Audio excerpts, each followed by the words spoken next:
I'd like to welcome everybody to the next lesson on emotional knots. This one is going to be about more specific. It's going to be on the emotional knots that are caused by holding on to the past.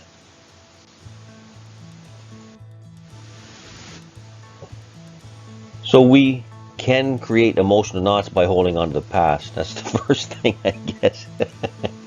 This is because our conscious energy moves in a specific direction based on life experiences, right? When we see something in a certain way, it changes the way that we think, and which changes the way that we act. And it also changes our expectations. Everything really, right, is based on what we've seen in the past. So because of this, we have energy moving from multiple experiences. This energy originated in the past. These decisions were placed there by us. But because we have this ripple effect of these multiple experiences creating multiple kind of versions of what we think, sometimes they begin to oppose each other. And they oppose our present direction, making it difficult to live in a healthy way, right? Now, I guess the initial reaction is to try to stop this kind of thing.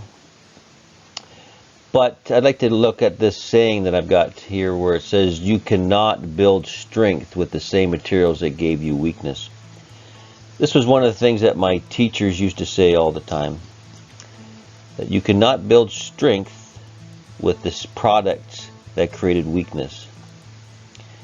And we know what kind of world that we created using manipulation and using narrow thinking and control and fear and suspicion. That this is the world that we live in today in some ways, and we don't like it too much, right? So when we run into problem, on this road to understanding what enlightenment could be, or what meditation can bring you, our tendency is to use these same tools to bring ourselves back in line, right? We use control primarily, but we can use many of the other ways too, right? But what we find is that we're still building the same type of world, and we have to look for a new way, right? Anyways, back to these knots. This energy forms when we have where does this energy come from then? How do these knots form from a past experience, right? This energy forms when we have a good experience in the past and wish to repeat it in the future. It's kind of funny because this is where it all starts, right? This is where it all starts. For this reason, these emotional knots hold our awareness to the past and the future, right? So we wonder why we can't stay in the present, and that's because we're being directed by past events, right? Past events, right, change the way that we think. We now want to repeat those events, and for that reason we are searching for a specific type of future, right? Searching. And the searching, get a little off topic here, the searching mind is different than the mind that's at peace, right? The searching mind will use whatever it's searching for as its goal. That is its balance, right? And its energy is being used to achieve that balance. And for that reason, it does use control, manipulation, all these things that build our world. That's how the searching mind works, right? In fact, we try to change the searching mind to being better, but a good searching mind is controlling, it's manipulating, it's all these things because that's how it works, right? That's how it is effective, right? So we need to change not the searching mind. We can't change that configuration. We have to move out of the searching mind into the peaceful mind, right? And in the peaceful mind, we are not controlling or any of those things. Anyways, on to the next slide. I'm getting ahead of myself here. So, talking again about how the past events anchor us into the past and the future. To find our way out of this, we must realize that we are being pulled from the present into the past or future states by these knots, right? That the state of present already exists, but we just can't see it because we're being pulled out of it, being pulled into the past and the future. When we resolve these emotional knots, our natural connection to the present reappears magically.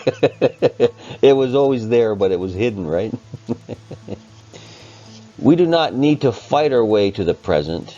We need to remove the distortions pulling us from the present. So this is a whole different state of mind, isn't it? We're not searching to put ourselves into the present. We're realizing that we're being pulled out of the present by something, right?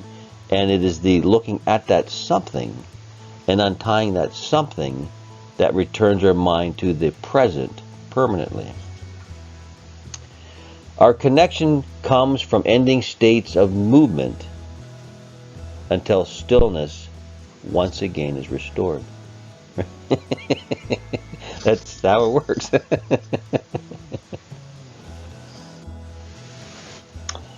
But that means that until these knots are untied, we will remain in a constant state of inner conflict, a constant state of movement, and a constant state of searching, which will keep that searching mind, that searching method active, right?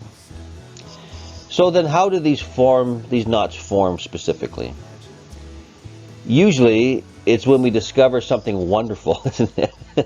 A new person, something, an event that affects us, an activity, right? And we decide to pursue this activity or this thing further, right? So the mind locks onto it. So our energy begins a search. It begins to find, right? It begins to defend, all related to this new discovery, right?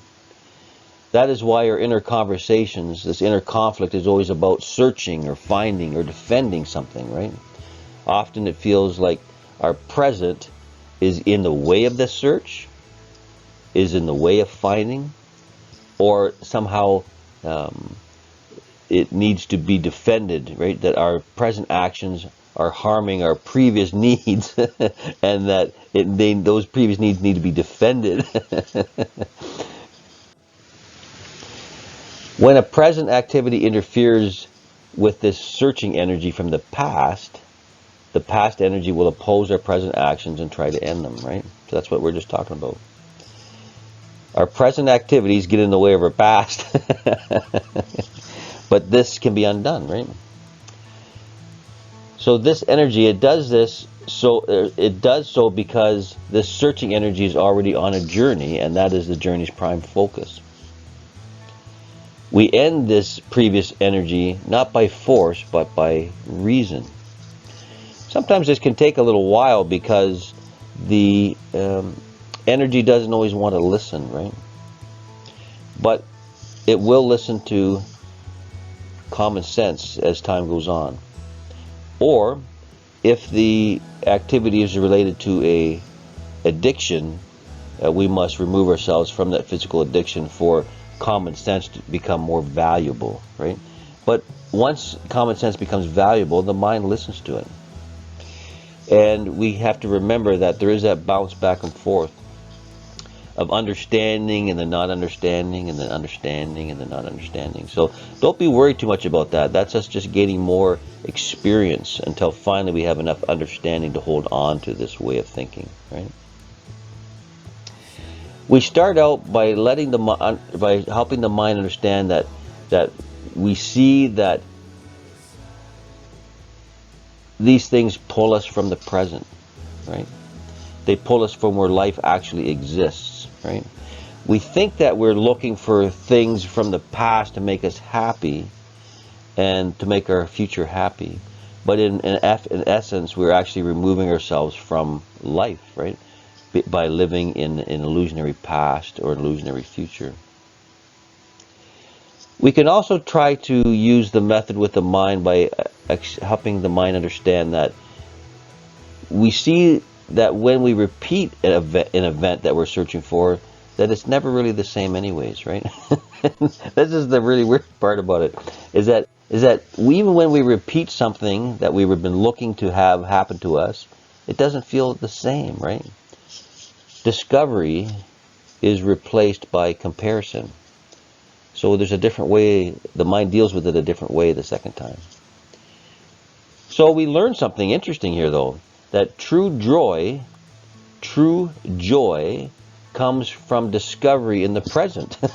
That's where we found it, right?